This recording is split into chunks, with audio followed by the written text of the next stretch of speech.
마태복음 1장 18절에서 25절까지 말씀. 우리 한 절씩 마태복음 1장 18절에서 25절까지 기록하겠습니다. 예수 그리스도의 나심은 이러하니라. 그의 어머니 마리아가 요셉과 약혼하고 동거하기 전에 성령으로 잉태된 것이 나타났더니 그의 남편 요셉은 의로운 사람이라 그를 드러내지 아니하고 가만히 끊고자 하여 이 일을 생각할 때에 주의 사자가 현몽하여 이르되 다윗의 자손 요셉아 내 아내 마리아 데려오기를 무서워하지 말라. 그에게 잉태된 자는 성령으로 된 것이라. 아들을 낳으리니 이름을 예수라 하라. 이는 그가 자기 백성을 그들의 죄에서 구원할 자이심이라 하니라. 그 모든 일이 된 것은 주께서 선지자로 하신 말씀을 이루려 하심이니 이르시되 보라 처녀가 잉태하여 아들을 낳을 것이요 그의 이름은 임마누엘이라 하니라. 하나님이 우리와 함께 계시다 하니라. 요셉이 잠에서 깨어 일어나 주의 사자의 분부대로 행하여 그의 아내를 데려왔으나 아들을 낳기까지 동침하지 아니하더니 낳음의 이름을 예수라 하니라. 아멘. 마태복음의 가장 큰 주제는 마태가 자기의 동족 유대인들에게 예수님이 누구이신가를 알려주시기 위해서 마태복음을 기록한 것입니다. 그래서 마태복음 1장은 이 족보로 시작하죠. 족보를 통해서 예수님이 선지자가 예언하신 아브라함과 다윗의 자손으로 오신 우리의 메시아이다. 이것을 족보를 통해서 밝혀주길 원했던 것이고, 또 한 가지는 예수님의 탄생입니다. 예수님의 탄생 역시 선지자의 말씀대로 이 땅에 오신 메시아이시다 라는 것을 알려주기 위해서 족보 다음에 바로 예수님의 탄생이 선지자의 말씀대로 이루어진 것임을 밝혀주고 있습니다. 좀 더 구체적으로 보면 예수님은 선지자의 말씀대로 다윗의 자손으로 이 땅에 오셨다. 그래서 요셉의 아들로 1장 16절에 보면 이 요셉이라는 사람이 마리아와 정혼한 요셉이라는 사람이 다윗의 직계 자손임을 족보를 통해서 밝히고 있고, 예수님은 바로 이 요셉의 아들로, 법적인 아들로 이 땅에 오셨다. 그러나 동시에 1장 18절을 보면 법적으로는 요셉의 아들이지만 예수님이 요셉의 씨앗으로 이 땅에 오신 게 아니라 성령으로, 그러니까 마리아가 요셉과 동거하기 전에 마리아에게 성령으로 잉태되셔서 이 땅에 오신, 선지자의 말씀대로 여자의 후손으로 오신 하나님의 아들이시다 라는 것을 밝히고 있습니다. 창세기 3장 15절에 보면 하나님은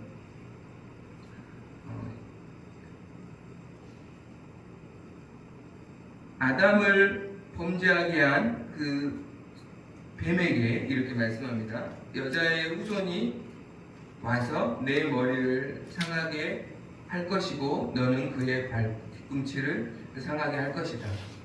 여자의 후손은 바로 예수 그리스도를, 창세기 이미 3장부터 예수 그리스도의 오심을, 여자의 후손으로 메시아가 이 땅에 오셔서 사단의 머리를 십자가에서 상하게 하실 것을 이미 말씀하신 대로 예수님은 여자의 후손으로 이 땅에 오신 것이죠. 어떻게요?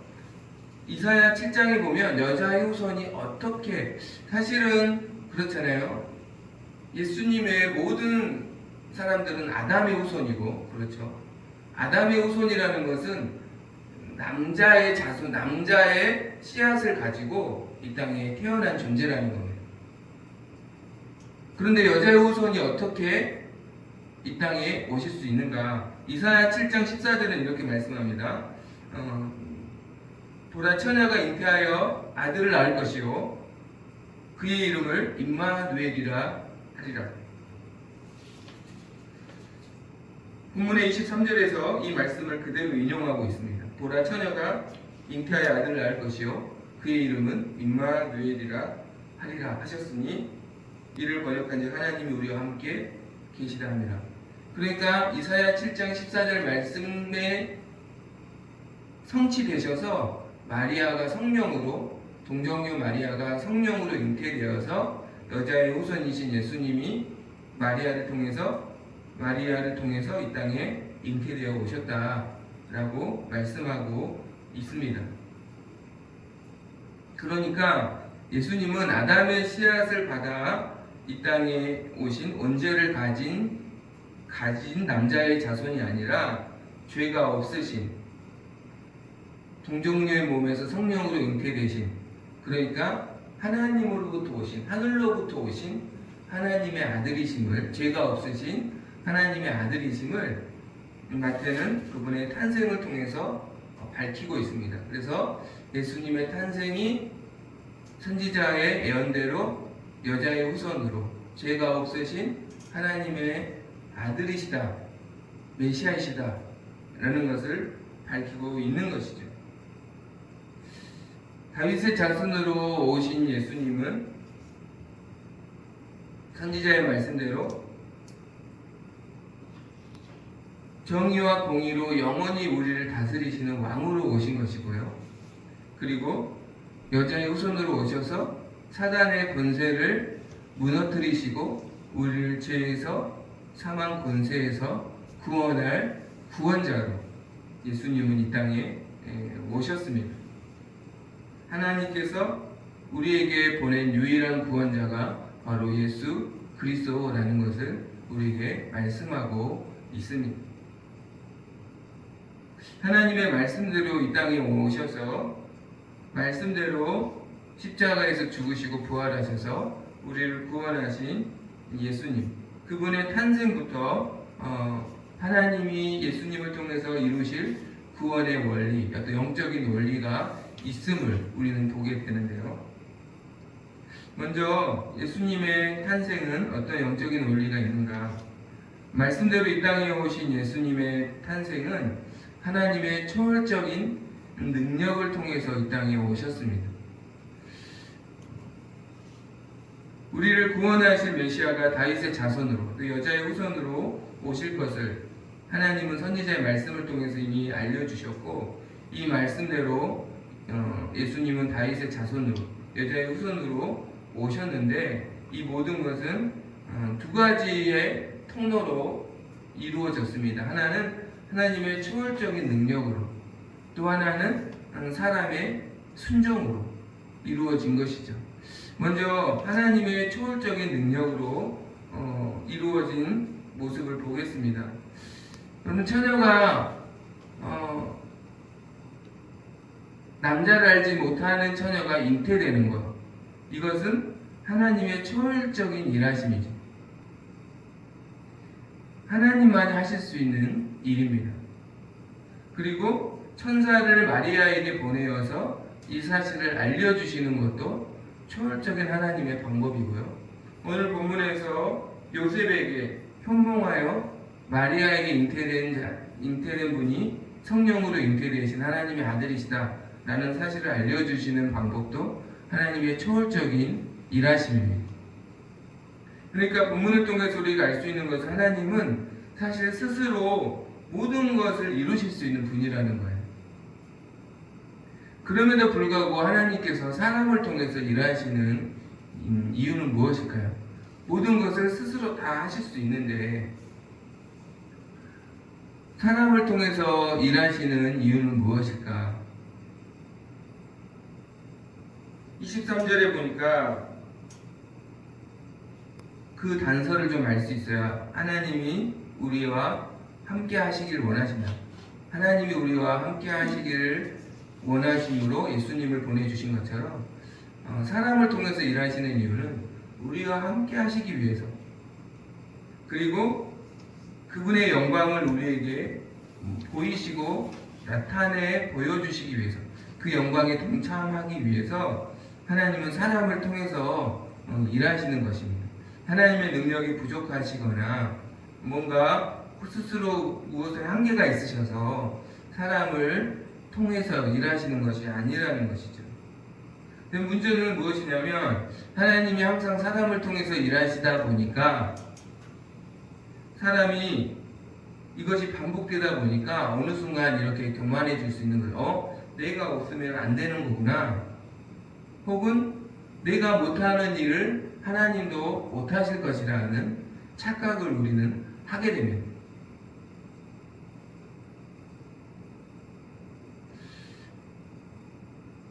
마치 목사를 통해서 하나님 은혜를 주실 때 목사가 이런 착각을 할 수 있죠. 내가 없으면 안 되는구나.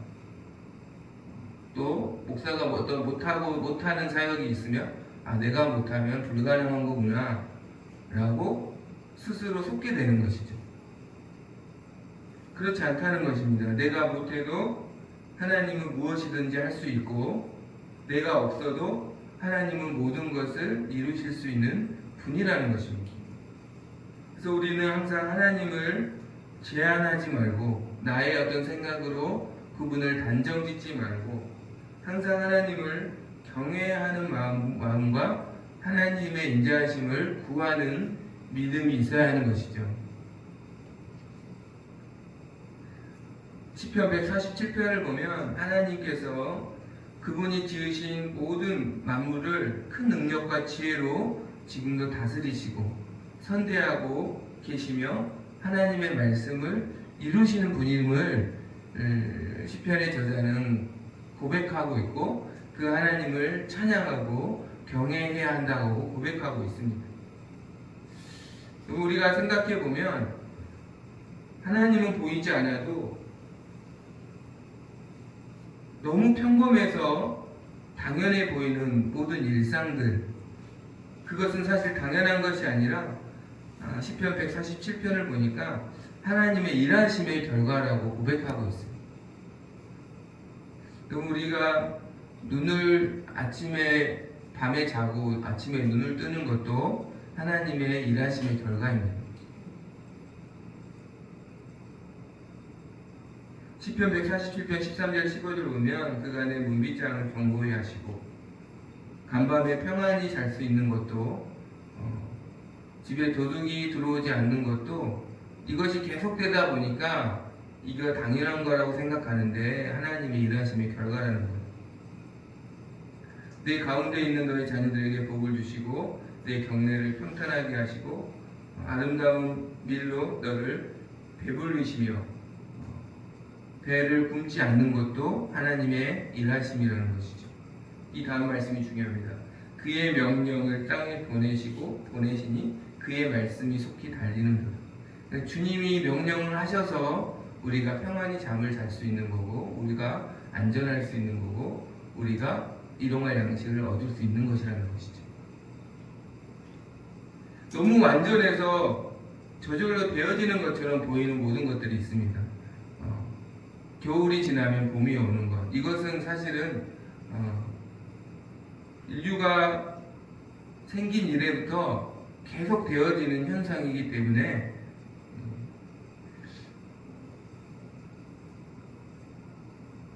그렇게 추운 겨울인데 봄이 시작되면은 따뜻한 바람이 불어오는 것, 너무나 이게 완전한 계절의 현상인데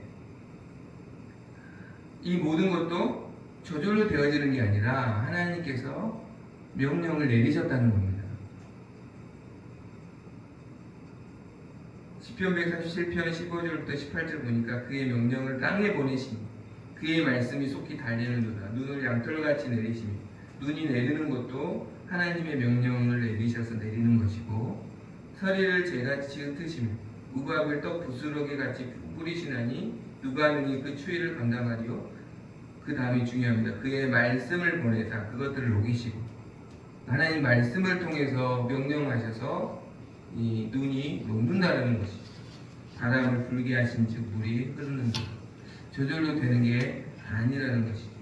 계절이 바뀌고 눈이 녹고 봄이 오는 것 모두 하나님의 명령을 통해서 이루어진다는 것이죠. 보이지 않아도 하나님은 모든 만물과 우리의 삶을 주관하고 계시고 다스리고 계신다는 것입니다.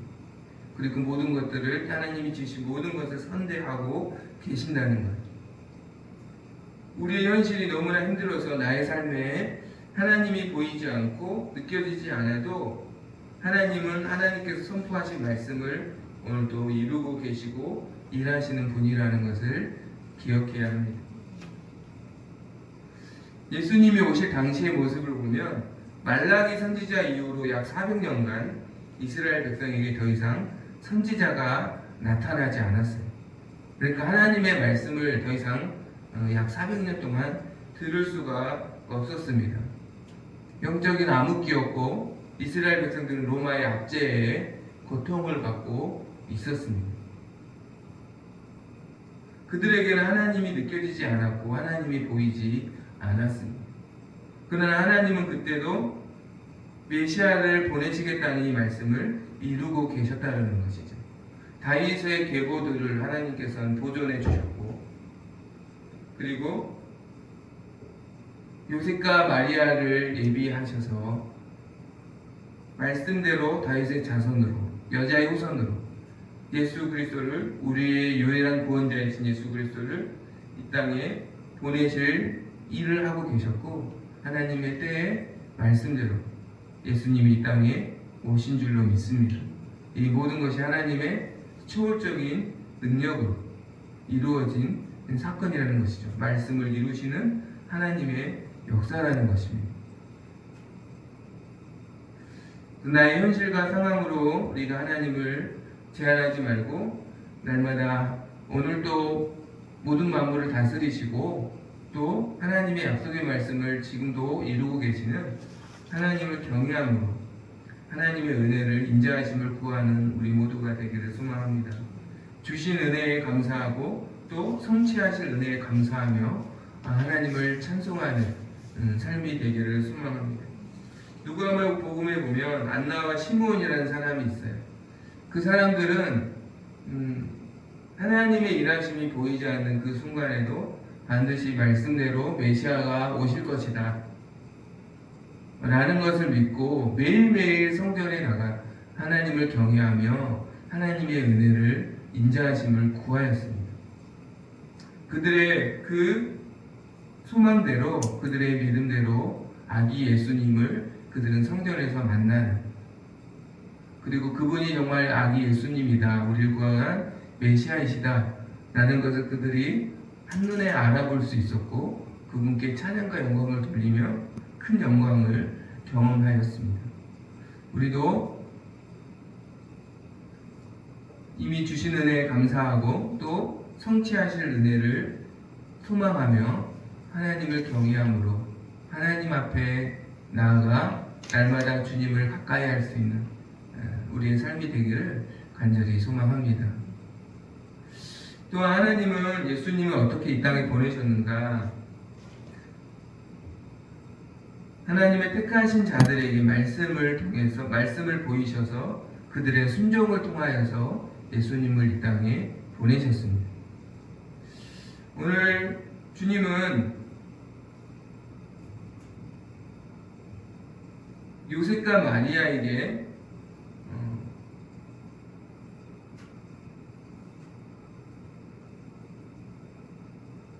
말씀하셔서 요셉과 마리아가 그 말씀에 순종함으로 예수님이 이 땅에 오심을 봅니다. 누가복음에서는 마리아의 순종을 강조하고 있고 마태복음에서는 마리아의 남편인 요셉의 순종을 더 강조하고 있습니다. 마리아와 요셉에게 하나님은 천사를 보내셔서 말씀하십니다. 누가복음의 1장에 보면 천사 가브리엘을 보내셔서 무서워하지 말라, 내가 하나님께 은혜를 입었다. 내가 잉태하여 아들을 낳으리니 그 이름을 예수라 하라 라고 마리아에게 말씀하십니다. 그분이 야곱의 집을 왕으로 다스리실 것이고 그 나라가 무궁하리라고 말씀하십니다. 그 말씀을 듣고 누가복음 1장 38절에 보면 마리아가 이렇게 고백합니다. 마리아가 이르되 주의 여종이오니 말씀대로 내게 이루어지이다. 그 말씀대로 내가 이루어지길 원합니다 라고 순종한 것이죠. 그 순종한 마리아를 통해서 예수님은 성령으로 잉태되신 것입니다. 요셉도 마찬가지입니다. 요셉은 이 마리아와 약혼한 사이였습니다. 결혼하기 전에 하였고 그 약혼 기간이 끝나면 이제 정식으로 부부로서 사는 거예요. 근데 약혼 기간에는 요셉과 마리아는 함께 살지 않는 상태였던 것이죠. 그런데 그 약혼한 정혼한 마리아가 갑자기 임신을 한 것이죠. 일반적으로 이렇게 생각할 수밖에 없습니다. 정혼녀가 아직 자신과 결혼하지 않았는데 잉태했다. 그러면 당연히 마리아가 부정한 행동을 했다라고 생각할 수밖에 없죠. 그리고 이것은 종교 지도자들에게 그리고 이스라엘 사람들에게 알려지면 율법에 의해서 마리아가 돌에 맞아 죽을 수밖에 없는 큰 죄인 것입니다. 아무것도 모르는 요셉의 입장에서는 마리아에 대한 배신감도 들 수 있고 또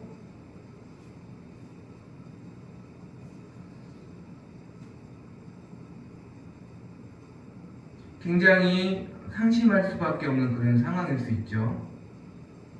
그래서 처음에 요셉도 조용히 파혼하려고 했습니다. 19절 그의 남편 요셉은 의로운 사람이라 그를 드러내지 아니하고 가만히 끊고자 그러니까 그냥 조용히 파혼을 하려고 했습니다. 왜냐하면 결혼하지도 않았는데 정혼녀가 잉태했으니 당연히 부정한 행동을 했다라고 생각한 거예요.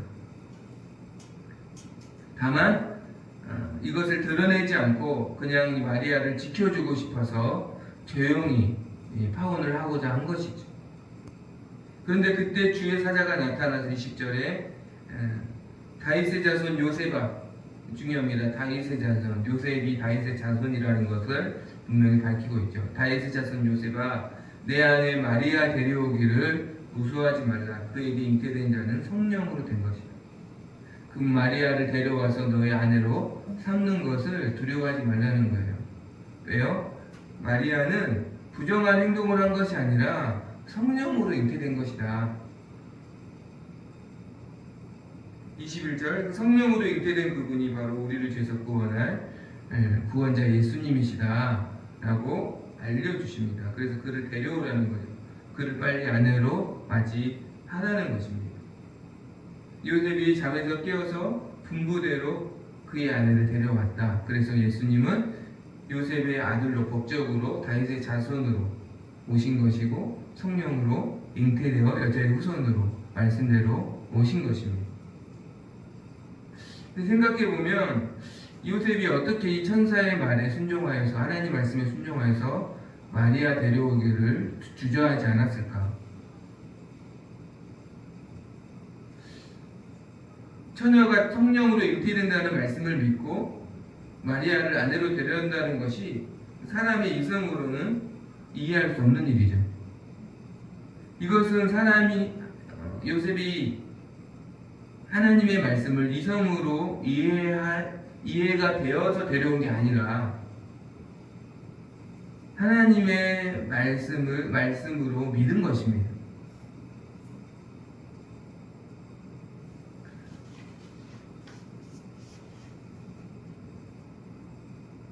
이것을 우리가 그의 믿음이 분명하다는 것을 알 수 있는 것은 24절 25절 아내를 데려와서 예수님이 태어나기까지 동침하지 아니했다라고 말합니다.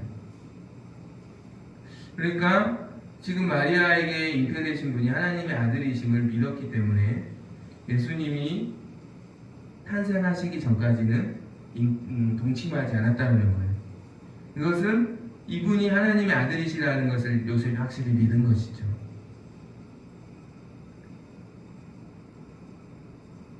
여러분, 사실 우리가 더 중요한 것은 처녀가 성령으로 잉태된 사건만 기적이 아니라 요셉이 이 말씀을 믿은 것이 더 큰 기적이라는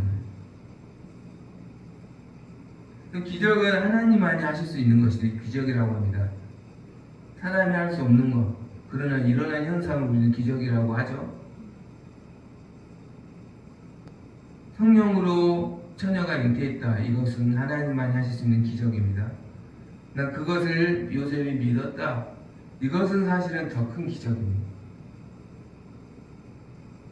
그래서 믿음은 하나님의 선물이라고 말합니다. 믿음은 이 사람으로 만들어낼 수 없고 하나님만이 주시는 거기 때문에 여러분 믿음은 하나님의 선물입니다. 어떤 사람에게 하나님의 말씀이 믿어지는 기적이 일어날까? 그렇죠? 한 가지 힌트가 있는데 19절에 보니까 기적이 일어나기 전에는 기적이 일어날 때는 반드시 하나님께서 우리 하나님께서 우리에게 믿음이라는 기적을 주실 때는 말씀을 먼저 주시죠. 그렇죠? 말씀을 먼저 주십니다. 천사를 통해서 요셉에게 성령으로 마리아에게 잉태된 분이 성령으로 잉태된 것이라고 말씀하십니다. 어떤 사람에게 하나님 말씀이 믿어질까? 19절에 보니까 하나님의 말씀을 받을 때 요셉은 어떤 생각을 하고 있었냐면 19절에 그의 남편 요셉은 의로운 사람이라 그를 드러내지 아니하고 가만히 품고자 하여 19절 말씀 보면 요셉은 어떤 생각을 하고 있었냐면 결혼하기 전에 잉태한 마리아를 어떻게 보호해 줄 수 있을까를 생각했어요. 가만히 끊고자 하여. 이 끊고자 하여라는 이 말은 조용히 그를 자유롭게 해주기 위해서 그가 생각하고 있었다는 거죠. 그러니까 드러내지 않고 그의 어떤 허물이 될 수 있는 일을 드러내지 않고 이것을 사람들이 그의 허물을 모르게 어떻게 하면 그를 자유로운 몸으로 놓아줄 수 있을까라는 것을 요셉은 고민하고 있었던 것입니다. 그리고 그때 그는 하나님의 말씀을 천사를 통해서 받게 됩니다. 누가복음 8장에 보면 씨 뿌리는 자의 비유가 있습니다. 씨는 하나님 말씀이고 이 마음은 밭이라고 말씀합니다. 하나님 말씀은 동일해요. 어느 밭에 떨어져 있는지. 말씀이 씨가 다른 게 아니라는 거예요. 그런데 열매의 결과가 다른 이유는 밭의 상태에 따라서 열매의 결과가 다릅니다.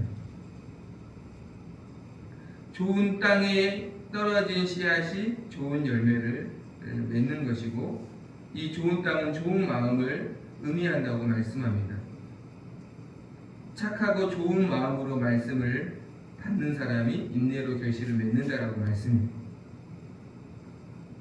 요셉은 사실 19절에 나타난 요셉은 분명 착하고 좋은 마음을 품고 있었습니다.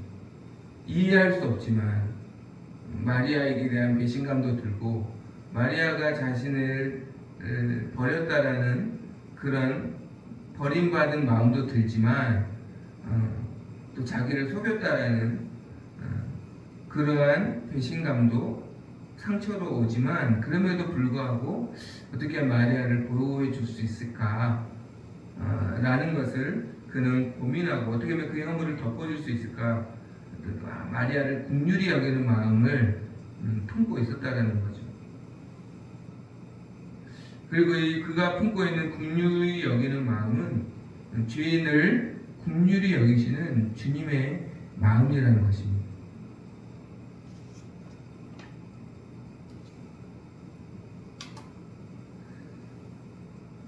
주님이 우리를 구원하신 이유는 우리를 긍휼히 여기셨기 때문입니다.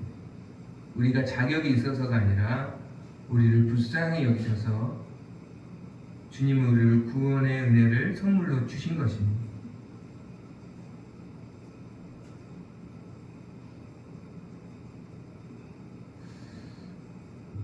그리고 긍휼히 여기는 그 마음이 하나님의 말씀을 떨어졌을 때 그것이 믿음의 모습으로 열매를 맺은 것이죠. 우리가 다시 한번 기억할 것은 신앙생활은 그래서 어떤 지식으로 하는 것이 아니라 주님의 마음을 품는 것이라는 것을 다시 한번 말씀하고 있는 것입니다. 성경 지식이 많아서 신앙생활 할 수 있는 것이 아니라 주님의 마음을 품을 때만 하나님의 말씀이 믿어지는 믿음으로 신앙생활할 수 있다라는 것을 우리에게 보여주고 있는 거지. 그래서 신앙생활을 다른 말로 생각해 보면 날마다 주님의 마음을 품고 이 마음을 지키는 싸움입니다. 잠언 4장 23절 모든 지킬 만한 것 중에 도움 내 마음을 지키라 생명의 근원이 이에서 남이니라. 주님의 마음을 품고 날마다 하나님의 말씀을 받고 믿음으로 살아가는 삶이 바로 신앙생활이라는 것입니다.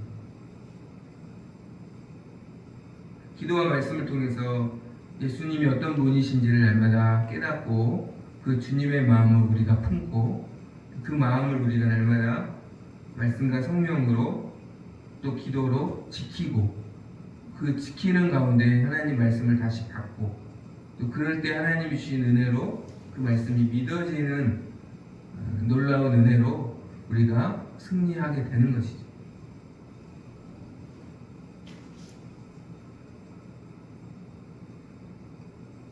죄인을 긍휼히 여기시는 주님의 마음을 요셉이 동일하게 마리아를 긍휼히 여기는 마음으로 품고 하나님 말씀을 받음으로 그 말씀이 믿어지고 그로 말미암아 예수님이 요셉의 순종을 통해 오신 것처럼 우리도 주님의 마음을 품고 그 마음을 지키고 하나님 말씀을 받고 그 말씀이 믿어지는 기적이 우리의 삶에도 일어날 수 있기를 소망합니다. 기적이 일어나서 우리도 우리의 그 순종을 통해서 하나님이 우리와 함께 하심을 또 경험할 수 있기를 소망하고 또 하나님의 일하심에 동참할 수 있는 우리 삶이 되기를 간절히 소망합니다. 말씀대로 이 땅에 오신 예수님 반드시 말씀대로 다시 오실 것입니다. 다시 오실 예수님을 우리가 오늘 또 소망하며 그분 앞에 설 수 있기를 간절히 소망합니다. 그런 찬송 드리겠습니다.